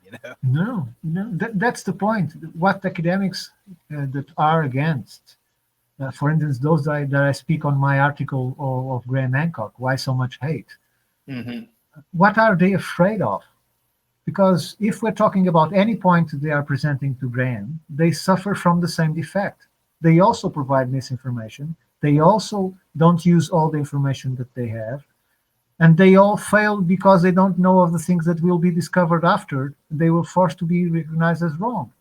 So as the last image of the galaxies that are much more developed than they should be at that time back in space, and the Big Bang is going to the toilet, literally. It has already gone 10 years ago, but they're still pushing it. And it's like dark matter. You spend billions of dollars in dark matter. Every single year, institutions keep receiving grants from the government to look for something that don't exist. So how many times can you do tests and say we didn't find anything, but it's there, but we didn't find anything, but it's there. So it's team after team. I'm surprised that no one tried to fake it. I really am. I'm very surprised that no one so far, so frustrated, decide, no, this is dark matter. We find it. It's here. You can't see it because it's dark, but it's there. We find it. So just because they don't want to change the word from dark matter to plasma or any other kind of description that we have for that kind of matter that we don't see, to calculate the amount that is observable. I think it's what, plus 80% of the matter that we can see to explain gravity. Yeah. Yep. Almost 90%, if I'm correct. So where is all that matter? Because if you go and see the work of what is his name,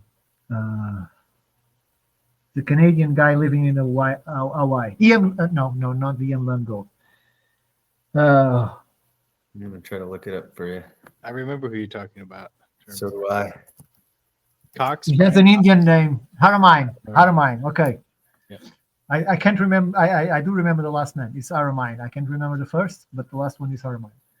So he showed it clearly that in what they call vacuum, it's not vacuum. It's not empty. It's completely full. There is more energy in a single atom of vacuum than we can produce on Earth. So it's full of matter. We just it's so tiny that we just don't understand it. It's like we calling chaos just because we don't understand how it works. The problem is we don't try to figure it out because it's already chaos. So if it is chaos, not trying to explain it, and we remain stick with the chaos when chaos is just something that we haven't figured out yet. Especially when it's just a hypothesis or a theory about something we don't understand. That goes on for too long and becomes taken for granted as if it's Exactly. a fact. It was never Exactly. proven to be a law in the first place. And Like people string theory. String people theory is one of those. people should all these theories that are only represented mathematically, people must come to the conclusion that they may also be wrong. Although the mathematics give the right results, it doesn't necessarily apply to reality. And although it is explained in numbers, it doesn't mean it explains in atoms.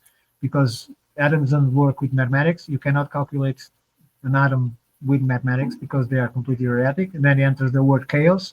So, and we are still growing on what we understand as reality based on things that are not only not proven, but just mere and pure speculation.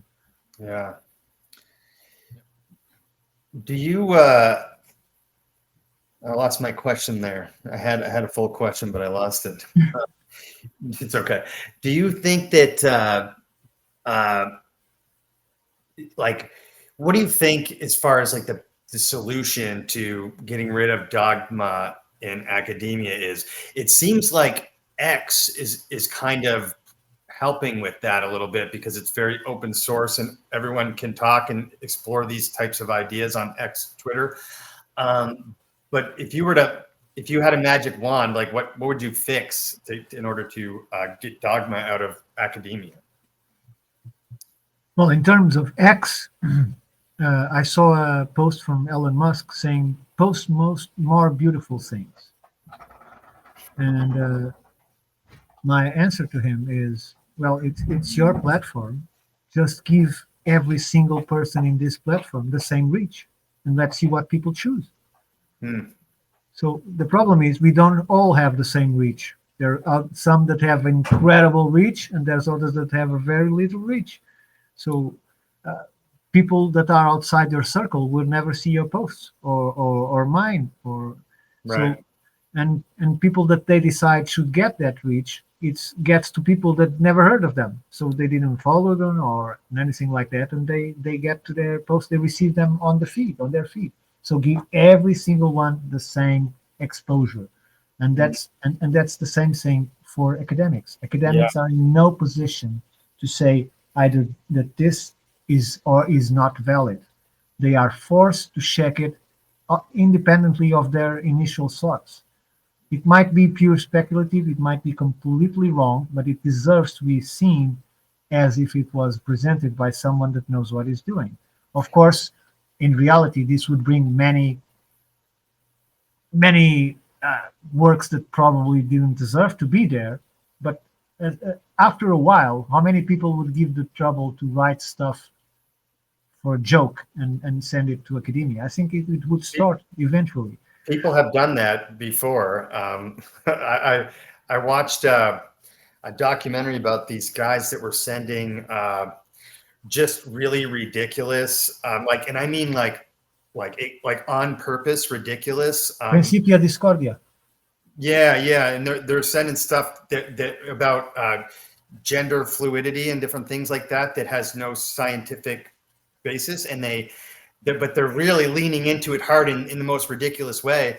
But then they were getting published in magazines and stuff like that. So because some of them work on those magazines. right, and that's the danger, I think, of dogma, is that, like, then people can start writing, something that's ridiculous, and it just gets accepted and doesn't get questioned. And then on the flip side, something that's maybe outside of the norm, just gets, like you said, just doesn't even get any attention at all. It's like, nope, this is definitely wrong. I'm not going to put this because it's outside of my dogma. Look, the only way to solve that grand scenario would be that neither of us had to care about money. Yeah. If no human had to care about money, they could just express themselves. So we would have a planet full of artists. We'd have a planet full of people that enjoy working. Probably would say the same work because that's why they enjoy doing. They don't see doing themselves anything else.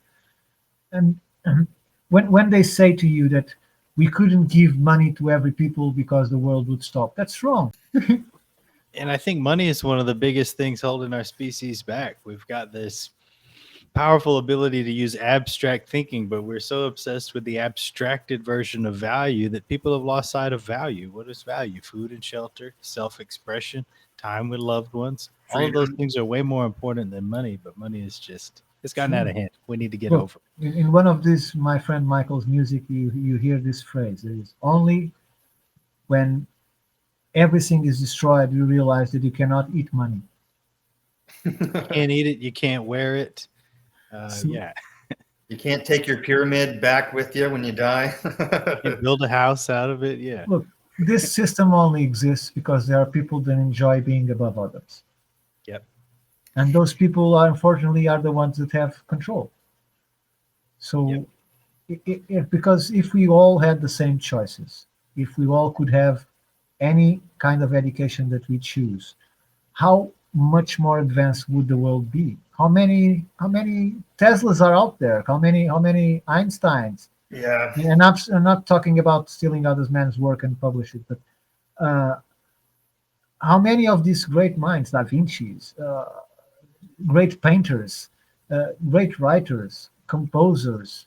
So how many are we losing on a daily basis? Thousands and thousands, because of a system that suppress all that into your brain, grounded you to the floor, starting with the children is already worried every single day with war, crime, and all of that stuff that doesn't allow the mind to flow, to allow the mind to be connected with your real self, that just wants to express. The only thing the real self of these people can do is just to take information. You cannot input anything because the brain is in complete command. That's part of why we started this series, is to platform people who don't have these large people who really are good, brilliant thinkers, and they don't have a platform for it. That's part of the reason why we started this. I feel like if you could do one thing to fix, to raise the vibration of like the people in the world who are fixated on like having more and gaining more and pushing others down, what do you think the solution is? I always hear people throw out psychedelics. I would force them to live with themselves. I would close communities according to their desires. So anyone has what they choose. The problem is they won't have anyone to serve them. And that would be a problem. But they will still have lots of money and can still have luxurious life and spend money on ridiculous things.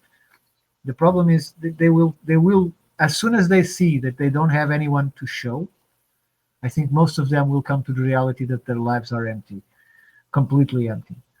Yeah, and I agree. And there's a way, I know, I obviously I'm one person, but I just know in my heart that there's a way to organize our communication and our resources in a way that everyone has what they need on this planet. It seems obvious to me. Beyond doubt. Yeah. And so it's a matter of money is a number in a computer. Yeah. It's not something physical. If 10% of the people go to the cash machine, raise them to take their money out, there will be no money left in the banks. The rest 90% will have no physical money from their savings because it doesn't exist. It's a number in the computer. And what people don't know is that the bank is allowed to lend you 10 times the amount that they have registered as their global network. So each time they, for instance, let's make this clear to people. I have $10, okay? You come to me and you said, I need $10, and I lend you $10. Immediately, my gross net will be 20, plus the taxes that you're going to pay me, which means that I now can lend 40 to the next guy that comes to me.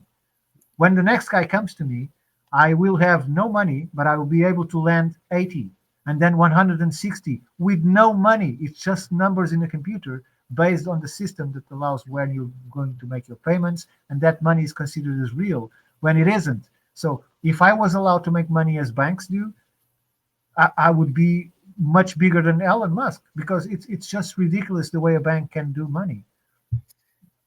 So who's smart and who's not? The people that are imagining that they can do this, the people that are doing it, or the people that are getting fooled by it? It's all imaginary. It's crazy. I think the problem is it's a lie that it's spoken for 800 years, and so it's very hard to change that now under the same families. Well, yes. It's also perception defining reality, because all of us together kind of have to agree that this money is worth something. If we all just woke up tomorrow and said, you know what, I can't eat that, I can't drink it, I can't wear it, it's meaningless, we could all go about our lives without it. We wouldn't have any trouble in seeing people that like to be cattle raisers, people that like to be farmers. They would do it with care, without stress, because they know that their produce is sold. They would do it with care, with love. So it's a completely different existence. Even the food would have more benefits just because it's created differently, and the animals and so on. It's just all the stress of like. Well, I saw recently Bill Gates saying he was very pleased with his synthetic meat, and when the guy that was interviewing him, obviously working for the same side, made the question that he already knew he was going to be answered is, does it have anything that is bad for us? Because it's synthetic, it's not natural. So does it have any counter effect?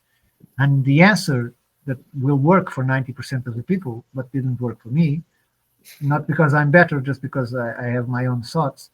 He answered, no, it found out that even that for cholesterol is much better because it doesn't have fat. So is this a satisfactory answer? Because if I was the guy answering, so I didn't answer that. I answered you, what are the things that it can hurt the human? What have you tested? Mm-hmm. I didn't ask you what it doesn't do. I'm asking you what it does. So they never. The point that you made was thinking for yourself, because those that aren't thinking for themselves already decided that they accepted the answer before exactly.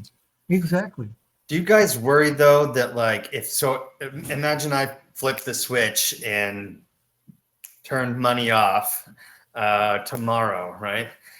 There's all those people, that 90% of people that you mentioned, that are kind of sick emotionally and mentally, and I think they would have some severe growing pains. There would be a lot of confused humans running around. It would probably get messy for a little while. Let's be honest. I think so, but I do think over a period of time, we'd all get used to it. But I would be scared, to be honest, of the people who think their TV is real and stuff, because they would not know what to do with themselves. But it's much easier to disprogram than to program. Yeah. Although people think otherwise, but it isn't, because you came out of war, mm-hmm. and it would be much harder to put you in war again after you've been it. That's true. So you were disprogrammed much quicker than you were programmed to accept the job and go in a list and serve your country. That makes sense.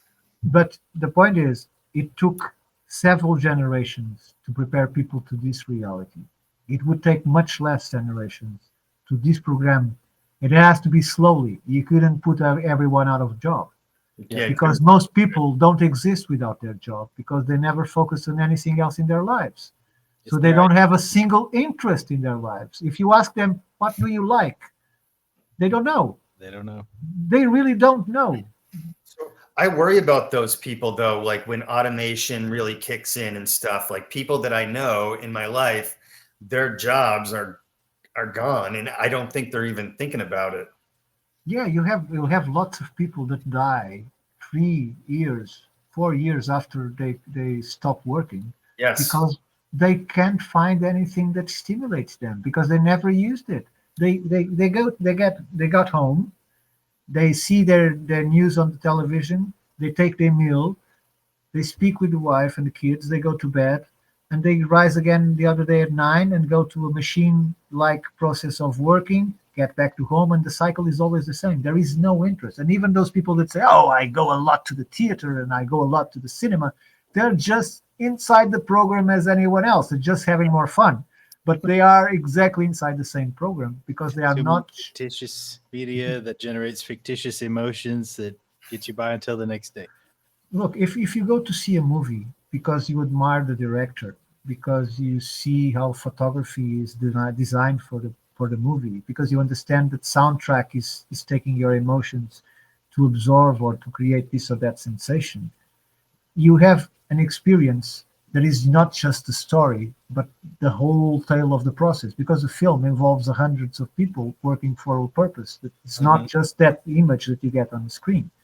So you can just appreciate what you see on the screen, but then you end up seeing movies like the Need for Speed. No, it's not Need for Speed. What's the name of that franchise that goes Fast already on and Furious. Fast and Furious, which is just a ridiculous movie with Yeah. nothing to do to that appeal to those that like to drive.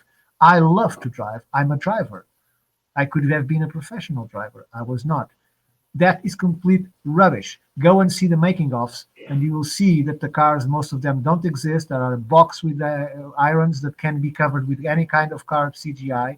The Yeah. cars are completely prepared to do all those stunts because you cannot do that with a normal car. You need special brakes. You need special equipment to do that. And all of that is done below 60 to 80 kilometers an hour, which means it's 45 miles an hour. Yeah. They Okay. speed the film up. So that's but what's crazy is those movies are some of the highest grossing movies of all time. That shows humanity. Yeah, it shows the 80 or 800 or so years of programming we've been getting, right? And But then on the other side, you have a movie between Morgan Freeman, Freeman, and no, sorry, what is the name of the guy that was a Jedi, the Afro American guy, Samuel L. Jackson. Samuel L. Jackson, who is a confessed racist.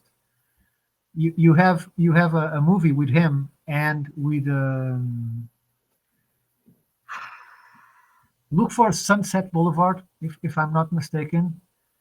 It's the other actor is the guy that plays. I Sunset can't- Limited, is it called? Yeah, see it is. Trying to see the cast. 1 second. Tommy Lee Jones, is that Tommy it? Lee Jones. Okay, this is a movie that could have been done if they didn't get their pay. It's a movie that could have been done by less than $10,000. Okay, so it's nothing, and it's a movie about two people speaking philosophically about one that doesn't wish to live and the other is giving him reasons to live, and that's all. That's the whole movie, Mhm. and it's a brilliant movie. The problem is you sit in the cinema and you force people to think and force people to see their lives and how perhaps not good they are living, and so that makes people reject it because they reject themselves and they reject to see their reality. So They're going that's to why the theater to escape from their identity. exactly And they are exactly served with their identity in the mirror. They don't want to Exactly. deal with it. I don't know why, but I've always been the opposite. Like in movies like the Fast and the Furious or the Marvel movies, I'm always like, this is terrible. I'm not getting anything out of this. But I like the Morgan Freeman you mentioned, but like one of my favorite movies of all time is The Shawshank Redemption because it's very much about like, you know, how hard it is to be a human, and how sometimes you get the shaft when you're as a human. You gotta, and I like thinking that way. But I'm not saying I'm special or anything. It just makes me wonder. You guys think it's an avoidance thing? People are just avoiding reality. That's why they. Everything that allows people to escape themselves Avoidance. is a hit. I think it's also subconscious. People have been encouraged not to face those unpleasant things and to indulge in empty entertainment to conjure up false emotions to get you by till the next day. People are just taught that it's a normal thing to do, and it's self-sustaining. According to people making movies these days, Yeah, they say that movie is like a gum. You put it on your mouth, you chew it, and you throw it away, and that's it.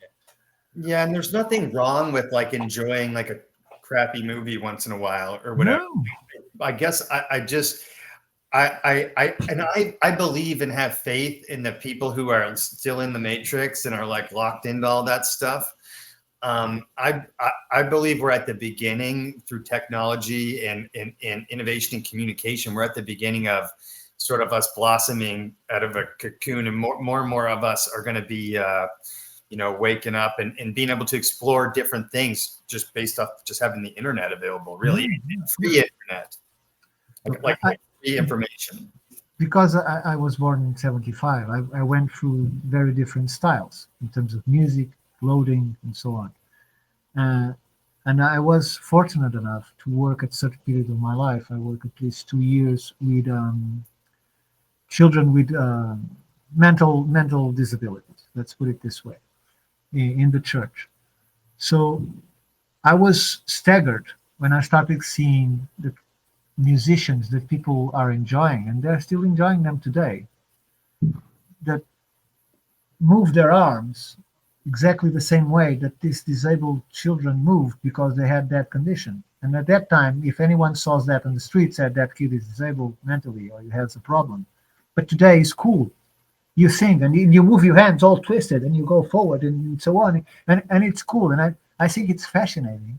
How is it possible that something that was clearly conditioned, clearly cataloged as someone that had a problem, is today something that is extremely cool and supposed to be copied, because then everyone is copying the same movements. They think they have either they have problems in their joints in their arms, or they are mentally disabled. So because it doesn't make sense to go about in the street with your underpants in the show when you know that happens because they want to show to their other guys that they were sexually available in the jail. So, and that is being used in the street, and that's the root of that.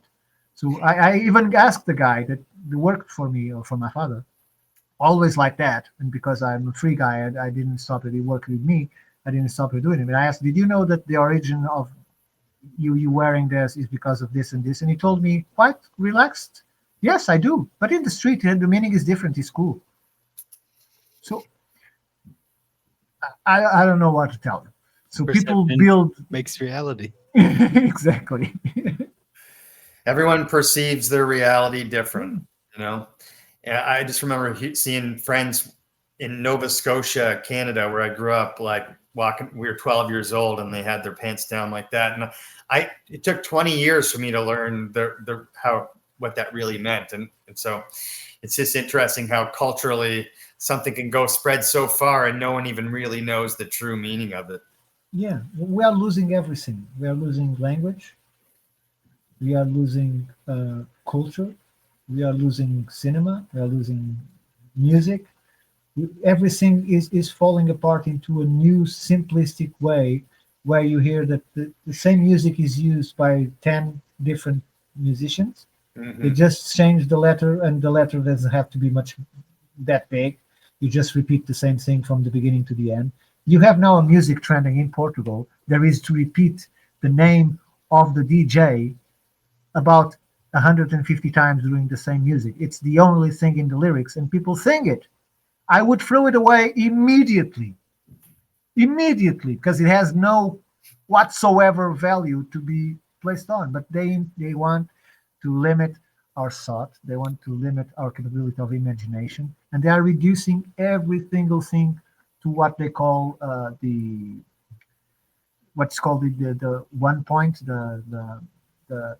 has the name of a series and all, the unified, I can't say the name, but they are trying to reduce it to a single point where there's no need for thought whatsoever. It's just like you put your fingers in the slot in the wall, you take your shock, and you go away. You're served, and that's it.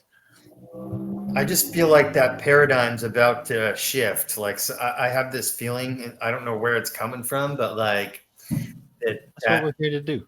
yeah, I think that's what this show's about, but that's what anyone starting their own media and expressing their own thoughts and discussing these ideas in the open without, it's exactly what Pharos magazine's about. And we're past 5:40. Yeah, So we have to finish. I'm sorry. we'll end on that.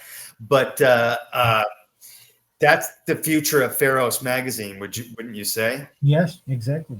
Is to give an opportunity to anyone that do engage in creating and do engage in creating its own ideas, either they are based in someone else's ideas or not.